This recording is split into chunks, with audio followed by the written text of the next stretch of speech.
Si Senador Rodante Marcoleta, dating Representative Mike Defensor at iba pa, naharap na sa kasong plunder na isinampa ng Ombudsman. Kumuha pa tayo ng development dyan sa pag-ulat ni Bombo Grant Hilario.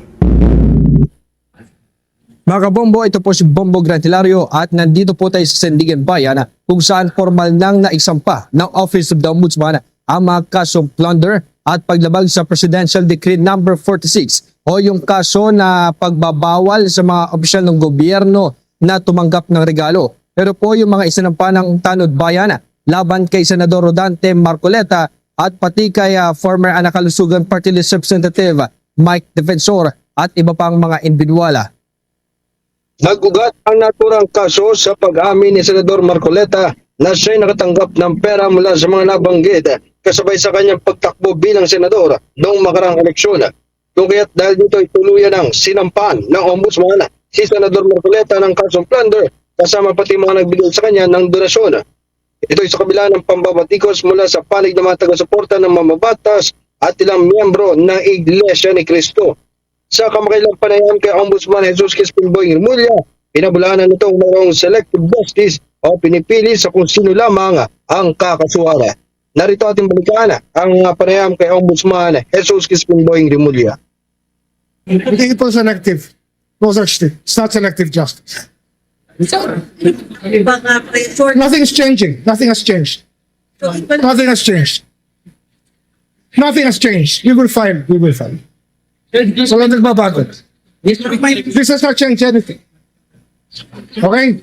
Wala akong mensahe. Basta sa akin lang, we will do our job. We will do our job. Gagawin namin ang trabaho namin. Sinabi ko na kanina, okay na yun. Okay na yun. Where nothing has changed. Okay? Okay, thank you. Yan ang tunig ni Ombudsman Jesus Crispin Boying Rimulya sa makaraang panayama. Sa kasalukuyan, matapos ang agarang pagsasagawa ng raffle of cases na Sandigan Bayan at maibahagi sa mga dibisyon ng mga kaso, inaantabayanan pa rin sa ngayon ang susunod na gagawing hakbang na naturang korte.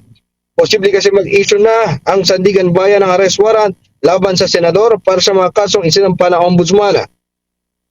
At kung maglabas man, ang kasong plunder ay isang non-bailable case at diretsong sa detensyon ng bagsak ng mababatas.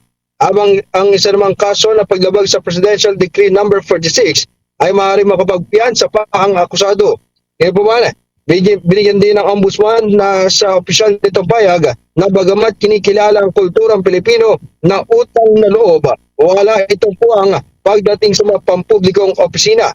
Nagdulot man ang mainit na pagtatalo, mga opinyon at rally ang patungkol sa issue, iling ng Tanod Bayan na hayaan na lamang ang ebidensya at batas ang magdesisyon hinggil sa kaso. Mula dito sa Sandigan Bayan, ito si Bombo Grant Hilario para sa the number one and most trusted source of news and information. Basta Radio, Bombo! For the most trusted source of news and information, visit our website at www.bomboradio.com. Follow us on Bombo Radio mobile app, Facebook, YouTube, TikTok, and X, formerly Twitter. Like, share, and stay connected. Anytime, anywhere.